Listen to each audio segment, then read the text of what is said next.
Over the years, elections have been fought and won on a three-word slogan. Get Brexit done. Labour isn't working. End the chaos. Vote for change. Well, there's one three-word slogan that you won't hear from any of the parties this time round, but which is in fact the most important. Britain is broke. I love this country and we have huge potential. And I hope that whoever wins the election will unlock the colossal talent that we have here. Britain, with its dynamic, diverse workforce, its geography sandwiched between Europe and America, its universal language of English, its long history of education, culture, diplomacy, manufacturing services and entrepreneurialism ought to be a high-growth economy. We should be, and we can be, the envy of the world. But that's only going to happen if politicians get real and get honest.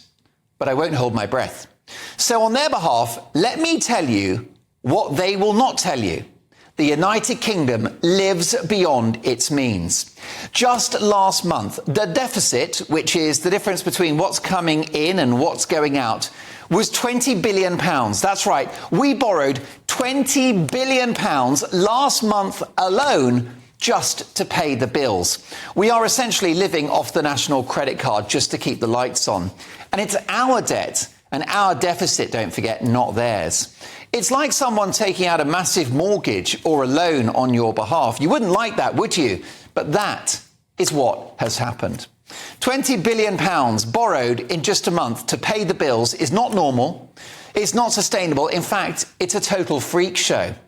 But none of the politicians are admitting it.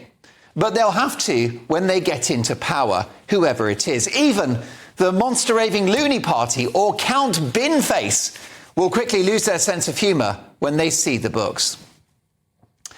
It sickens me to think that I was presented with supposedly expert economists on my old talk radio show during the pandemic, saying that all of this borrowing in order to indulge in the ludicrous experiment of stopping a virus, one which in my view failed spectacularly, was somehow cost neutral.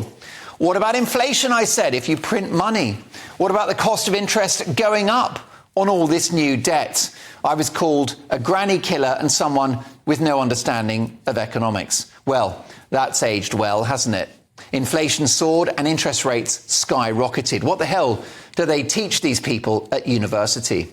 Post-COVID, I'm now hugely sceptical of all so-called experts. And if you've got letters after your name, I'm inclined to run a mile. I'd much rather ask the regulars at my local, the Mossy Well, a great boozer.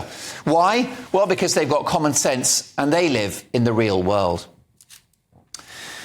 Then, once you've dealt with the deficit, there is the national debt, which now stands at over £2 trillion. The interest alone on our borrowing is £100 billion a year. That's a government department in its own right. It's almost twice the defence budget. The cost of interest alone, £100 billion. Which is why the only debate during this election should be about repairing the public finances and getting that borrowing down. Which takes me to the elephant in the room, public spending. Whether it's the money pit that is the NHS, record amounts going in, but the waiting lists remain, and we're only getting sicker. The welfare bill is exploding with upwards of 5 million working-age adults not active in the economy. Councils are going bust. Public sector pensions are a ticking time bomb. It goes on. With taxes unable to realistically go much higher, the next administration has no choice but to cut. That's what you and I do, isn't it? That is what you and I do. When money's too tight to mention, we don't replace the car, we skip the holidays, we give up buying clothes or eating out, we drink indoors. For whoever gets in July, this shouldn't be badged up as austerity.